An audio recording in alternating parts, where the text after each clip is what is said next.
सच्चिदानंद सदगुरु साईनाथ महाराज की जय। ओम साई राम। मित्रों, आज का ब्लॉग आप सभी हमारे साईं परिवार के लिए विशेष लाभकारी और कल्याणकारी है, क्योंकि आज के ब्लॉग में हम अपने साईं परिवार के लिए बहुत ही विशेष उपाय लेकर के आए हैं, जो साईं बाबा की अलौकिक और योगिक शक्तियों से प्रज्वलित धूनी का उपाय है।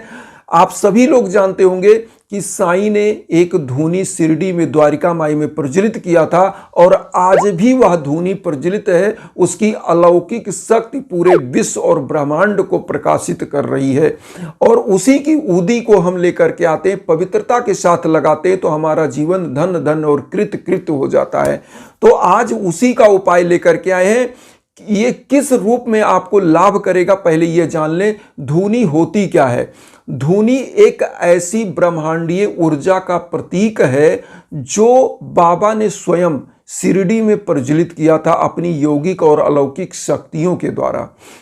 बाबा जब धूनी प्रज्वलित किए तो बाबा उसी धूनी के सम्मुख अपना योग लगाकर बैठा करते थे।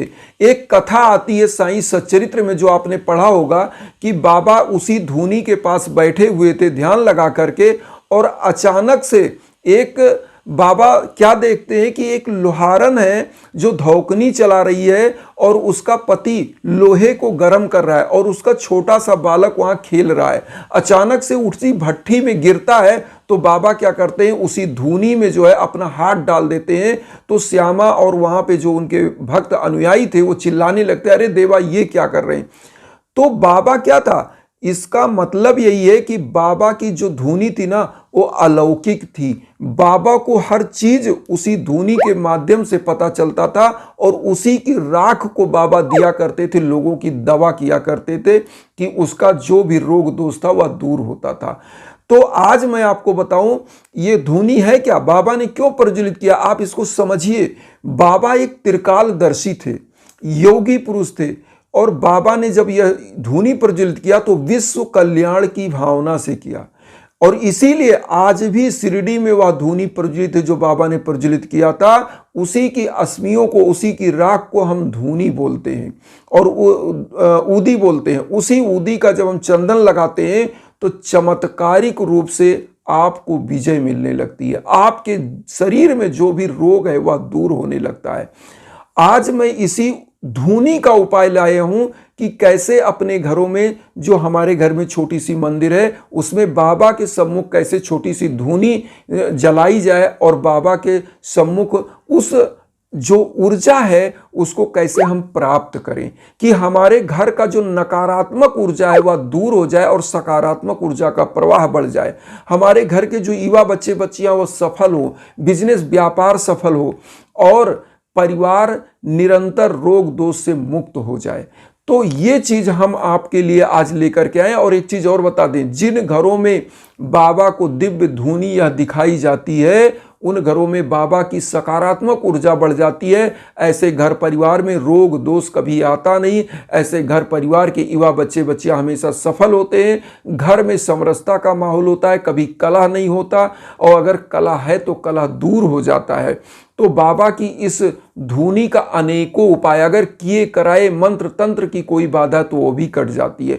तो आइए सबसे पहले जानते हैं कि धूनी कैसे जलाया जाएगा। देखिए, हम कह रहे हैं कि आप डेली धूनी मत दीजिए, केवल और केवल गुरुवार के दिन, क्योंकि बाबा का सबसे अच्छा उत्तम पूजा गुरु के रूप में माना जाता है। तो गुरुवार बाबा का दिन भी है। गुरुवार को आप क्या करिए, देखिए धूनी कई प्रकार के हैं। धूनी जैसे लौंग और कपूर से प्रज्वलित धूनी, गुग्गुल और जो है लौंग से प्रज्वलित धूनी, या लोबान से प्रज्वलित की गई धूनी, जिसमें लोबान में कपूर, लौंग और जो है लोबान ये सब मिलाकर प्रज्वलित की जाती है। तो इनके अलग अलग लाभ हैं। और मैं कहता हूं आप कपूर ले लीजिए, अलग अलग मत जलाइए। कपूर ले लीजिए, लोबान ले लीजिए, गुग्गुल ले लीजिए और लौंग ले लीजिए। इन सभी को एक साथ रख लीजिए। आपको इतना चीज कर लेना है। सबसे पहले क्या करना है, आप ध्यान दीजिएगा। सबसे पहले गुरुवार के दिन आप ब्रह्म मुहूर्त में जगेंगे। ब्रह्म मुहूर्त कितने से कितने बजे माना जाता है? 4 बजे भोर से लेकर के और 5:30 बजे के आसपास, मतलब 1.5 घंटे का 2 घंटे का जो समय होता है, 2.5 घंटे का, ये ब्रह्म मुहूर्त होता है। तो ब्रह्म मुहूर्त में आप जग जाएं और उस समय दैनिक क्रियाकलाप से निवृत्त हो जाएं। बाबा को पीले आसन पर आप स्थापित करिए और पीला पुष्प लीजिए, घी का दीप लीजिए, धूप बत्ती लीजिए और जो आप धूनी के लिए सब चीज़ें रखे हैं वह चीज़ आप रख लीजिए एक पात्र में, मिट्टी के पात्र में। इन सभी को सबसे पहले आपको करना क्या चाहिए, गुरुवार के दिन, गुरुवार का बाबा का दिन है तो साईं चालीसा का पाठ कर लीजिए और उसके बाद साईं चालीसा, साईं बावनी, 11 वचन। 11 वचन तो मैं कहता हूँ कंठस्थ कर लीजिए, कहीं रहेंगे तो आपका कॉन्फिडेंस हाई करता है, बाबा की कृपा का आपको अनुभूति होता है। कहीं भी कोई डर लग रहा है, कोई आपको लगता है कहीं विजय नहीं मिल रही है, तो ये 11 वचन आप जरूर याद करिए। एक बार मैं 11 वचन बता भी देना चाहता हूं। जो शिरडी में आएगा आपद दूर भगाएगा, चढ़े समाधि की सीढ़ी पर, पैर तले दुख की पीढ़ी पर, त्याग शरीर चला जाऊंगा, भक्त हेतु दौड़ा आऊंगा, मन में रखना दृढ़ विश्वास, करे समाधि पूरी आस, मुझे सदा जीवित ही जानो, अनुभव करो सत्य पहचानो, मेरी शरण आ खाली जाए हो तो कोई मुझे बताए, जैसा भाव रहा जिस जन का वैसा रूप हुआ मेरे मन का, भार तुम्हारा मुझ पर होगा वचन न मेरा झूठा होगा, असहायता लो भरपूर जो मांगा वह नहीं है दूर, मुझ में लीन वचन मन काया उसका ऋण न कभी चुकाया, धन्य धन्य वह भक्त आनंद मेरी शरण तजैन आनंद। ये बाबा का 11 वचन है। इसको याद रखेंगे तो ये वीरता की तरह आपके जीवन में आता है। जब इसको बोलते हैं कहीं आपका कॉन्फिडेंस जहां लूज हो रहा है ना, वहां आपका कॉन्फिडेंस अप हो जाता है और आपको महसूस होने लगता है कि बाबा आपके साथ हैं। आप कदम बढ़ाइए, आप एक कदम बढ़ाते हैं बाबा 1000 कदम आपको ले जाते हैं। तो ये 11 वचन तो कंठस्थ कर लीजिए। तो आपको करना क्या है, आप ध्यान दीजिए। साईं चालीसा, साईं बावनी, 11 वचन पढ़ने के साथ साथ आप दीप को प्रज्वलित करिए, धूप बत्ती प्रज्वलित, बाबा के श्री चरणों में पीला पुष्प अर्पित करिए। बाबा को पीला चंदन, हल्दी का चंदन या पीला चंदन जो आता केसर युक्त वह चंदन और थोड़ा सा लाल चंदन बाबा के मस्तक पर लगाइए और उसके बाद वही चंदन स्वयं लगाइए। अब यहाँ पर करना क्या है कि उस धूनी को आप क्या करिए, बाबा के सम्मुख आप उस पात्र को क्या करिए, कहीं ऐसे उसमें पात्र में रखिए कि आपका हाथ ना जले। जब जला देंगे ना तो उसमें थोड़ा धुआं होगा और इसी धुएं का ही चमत्कार है, धूनी में धुआं ही होगा। धुआं होगा तो उस धूनी को बाबा को आप ऐसे दिखा देंगे, बाबा को दिखाएंगे, बाबा की आरती गा लीजिए, बाबा की आरती गाइए, धूनी दिखा लीजिए और इस धूनी को पूरे घर में, घर के प्रत्येक कोने में, केवल गंदे स्थान पर नहीं, जैसे टॉयलेट वगैरह वहां नहीं दिखाना है, घर के पूरे स्थानों में सब जगह आप धूनी दिखा दीजिए। उसका धुआं ऐसे ऐसे एक हाथ में रखिए, बाएं हाथ में रखिए, दाएं हाथ से धुआं पूरे घर में आप दिखा दीजिए।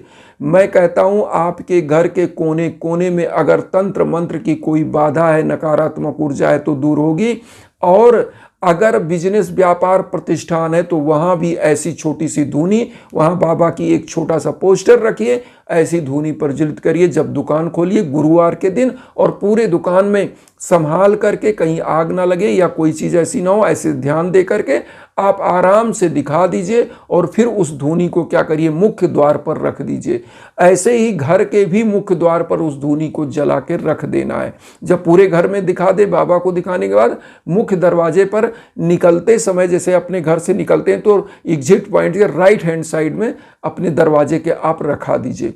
तो आपके घर में नकारात्मक ऊर्जा आ नहीं सकती और अगर कोई नकारात्मक ऊर्जा घर में है तो उसको बाहर ही जाना है और घर का माहौल सकारात्मक बन जाता है और घर के समस्त लोगों का दुर्भाग्य दूर हो जाता है। क्योंकि जब नकारात्मक ऊर्जा चली जाती है जो जब दिमाग पर हावी है तो वह दूर हो जाता है आपका दुर्भाग्य और आप हर कदम सफल होते हैं। तो यहां पर एक चीज और कहेंगे कि ये उपाय सच्ची श्रद्धा और सबूरी से कहिए, क्योंकि बाबा के द्वारा प्रज्वलित की गई जो ये ब्रह्मांडीय ऊर्जा का प्रतीक है धूनी, और इसकी ऊदी, शिरडी की ऊदी अगर आपके घर में है तो परमानेंट आप मस्तक पर लाइए। और नहीं तो जो धूनी आप यहाँ प्रज्वलित कर रहे हैं, जब ये जल जाए इसमें लौंग, लोबान, कपूर सब कुछ रहता है, वो सब प्रज्वलित करके जब जला देंगे तो जल जाएगा। जो इसका राख बचेगा उसको आप संभाल के रख लीजिए, उससे ही चंदन लगा लिया करिए, तो ये भी एक दिव्य ऊदी बन जाएगी। और यहाँ पर मैं कहूँगा शिरडी की ऊदी है को उसको संभाल कर रखिए, चंदन लगाइए, कहीं जाइए विजय निश्चित मिलेगा। केवल 11 वचन बोल के बाबा का चंदन लगाकर आप निकल जाइए। तो ये मेरा अपना कॉन्फिडेंस है। कहीं भी जाइए बाबा का 11 वचन बोलिए, चंदन लगाइए और निकल लीजिए, क्योंकि निश्चित सफलता बाबा देते हैं। और इसी के साथ एक चीज और कहेंगे, बहुत ही पवित्रतम महीना नवरात्रि का शुरू होने वाला है, तो आप सभी लोगों को बहुत बहुत बधाई। और एक चीज और कहेंगे कि अगर आप इस नवरात्र में यज्ञ याजन हवन कराना चाहते हैं तो हमारे इंस्टाग्राम पर आप संपर्क कर सकते हैं। जो इंस्टाग्राम का लिंक है pathak.abhay015, इसी पर आप संपर्क करिएगा। हम स्क्रीन पर लगातार जो है वीडियो के बीच बीच में दे देते हैं कि आपको कोई असुविधा ना हो, कहीं भटकना ना पड़े। आप उस पर मैसेज कर सकते हैं, कॉल कर सकते हैं, हमसे संपर्क हो जाएगा। इन्हीं भावनाओं के साथ एक चीज कहेंगे, वसुधैव कुटुंबकम की जो भावना हम लेकर चलें उसमें आप सभी लोग चैनल को सब्सक्राइब करके अपना आशीर्वाद दीजिए। उन साई भक्तों तक वीडियो को जरूर शेयर करिए जो किन्हीं कारणों से कष्ट में, दुख में। इसी भावना के साथ ओम साई राम।